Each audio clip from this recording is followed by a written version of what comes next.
case you didn't stay up late last night, we'll show you again the incredible finish in Denver. Jamal Murray, strained calf and all for the second time in the series. A game winner at the very end, knocking out LeBron and the Lakers in Game 5. So Mr. James' season ends again with disappointment, and he was asked about his future. Was there any thought at all that, this could have been your last game with the Lakers? I'm not going to answer that. Appreciate it. And we appreciate it too, LeBron, because it gives us ample opportunity to speculate recklessly about all the things that might happen now. Those of you just joining us, Monica, Jay, Will, and Brian Windhorst, who got up at 4 a.m. this morning in Los Angeles so we can answer this question. Windy, for those who want to see LeBron stay in Los Angeles, and most signs would point to him staying there, is there a move out there based on their cap situation, their trade situation, and the league free agent situation that you could see happening this offseason that would put this team markedly closer to a championship? Yes, there are opportunities for them, not necessarily in free agency, but via trade. They will have up to 3 first-round picks that they can trade starting on draft night, including this year's pick if they want to. And they have some pieces on their roster that they can use in trade. Now, what player would that be? Well, we'll have to see how this season ends with star players across the league. I think one name that you will hear as we get into this is Trey Young from the Atlanta Hawks. The Hawks may look to break up their backcourt of DeJounte Murray and Trey Young. The Lakers were interested in trading for DeJounte Murray during this last season. Trey is the type of player that I think multiple teams will have interest in if the Hawks decide to make a move. I'm not sure that he solves a lot of what the Lakers' ills were. Their perimeter defense was a problem throughout the season and in this series, which Trey is not going to help with. But he is definitely a guy who can supercharge your offense and I think would be potentially amazing next to LeBron and AD. But I think there are other options and other things that will develop over the next 2 months when we will hear that soundbite that you just played from LeBron over and over, which LeBron knew as he said it and placed the microphone down. Yeah, stay there, Wendy. I saw Monica. I was looking at you out of the corner of my eye. Both. We're on the same page. What was the face? To your point, Wendy, I don't know that Trey Young is a solution. You do know.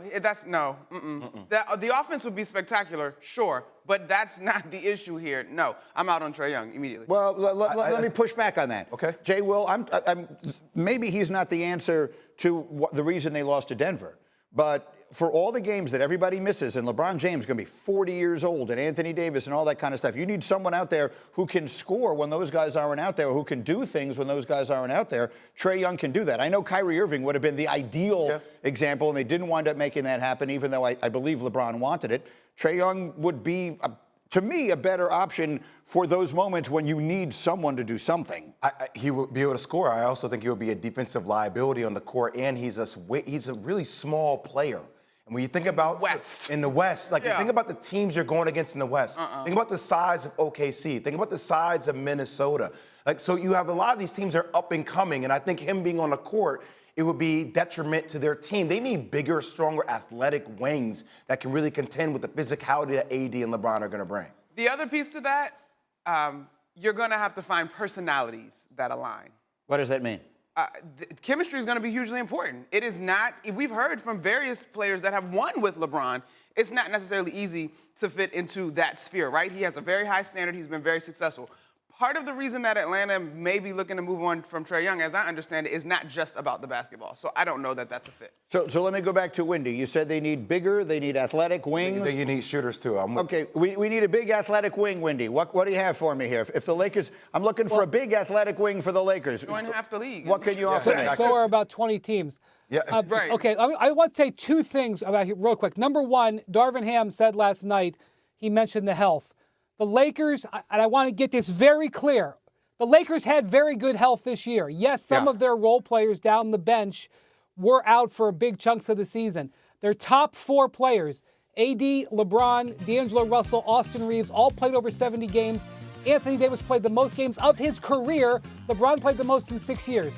So you kind of saw what the Lakers were at the top end. That's number one. Number two, when you look at the Lakers roster, they are in need of another big man because you've got basically your two big men that you were playing were LeBron and AD in this series.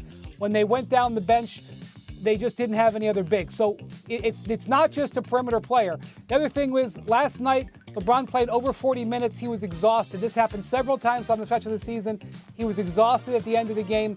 I think that they do need another ball handler to take some of that scoring pressure off because what they have in Austin Reeves and D'Angelo Russell are combo guards. They can play point guard, but they are not pure point guard players. You did mention that if LeBron opts out of his contract or does not opt back in, whatever the actual language is, that he could become an unrestricted free agent. I would like to bring my good friend Domonique Foxworth into this conversation because he and I have cooked up a little bit of an idea here. Neek, should LeBron James be open to the idea of leaving Los Angeles this summer? Should, in fact, he be considering, that's a pretty short flight, up to San Francisco, where the whole world has given up on Steph Curry. Oh, Steph Curry's done. It's over. We'll never see Steph back. Didn't even make the playoffs. Oh, LeBron, it's done. It's over. I tried to make this happen during the regular season. You did. Windy couldn't get it done for me. I want to see it happen now. He's an unrestricted free agent. Neek, what do you think of that idea? LeBron and Steph Curry teaming up like the Avengers. Well, you and I are in the interesting business, Greeny, and that is hella interesting. So whether they're going to be able to fill all the holes on the Lakers roster or not, that seems unlikely that they're going to be able to sign the amount of players and amount of talent they need to contend with a team that swept them in back-to-back years. I do think that whether it's Golden State or somewhere else, if LeBron James is still chasing championships, it doesn't seem like it's going to happen in LA. And while he's not good enough, I would say, to be like the number one player on a championship quality team, he's still incredibly productive. So yeah, I mean, I'd love to see him up there. I'd love to see him anywhere where he could find his way back in the NBA Finals. Windy, what are the chances? Go, LeBron. Windy, go. LeBron. LeBron's contract for next year for the Lakers, if he opts in, calls for $51 million. Right. If he opts out, he is looking for contracts in that range. The Warriors have nothing like that. These other teams, like whatever you want to get on the board, whether you want to say Team X, Team Y, remember $50 million per year, multiple years the Lakers can give him. The idea of LeBron going to play for another team for $10 million, mid-level exception, or in the case of a tax-paying team, $6 million. Even if you're going to cook up some scheme on a sign-and-trade contract, the Lakers would have to approve of that. Before you enter fantasy land, don't forget about the salary. The salary is important. I know LeBron's made a lot of money. He wants to buy an NBA team. You don't buy an NBA team leaving $50 million on the table.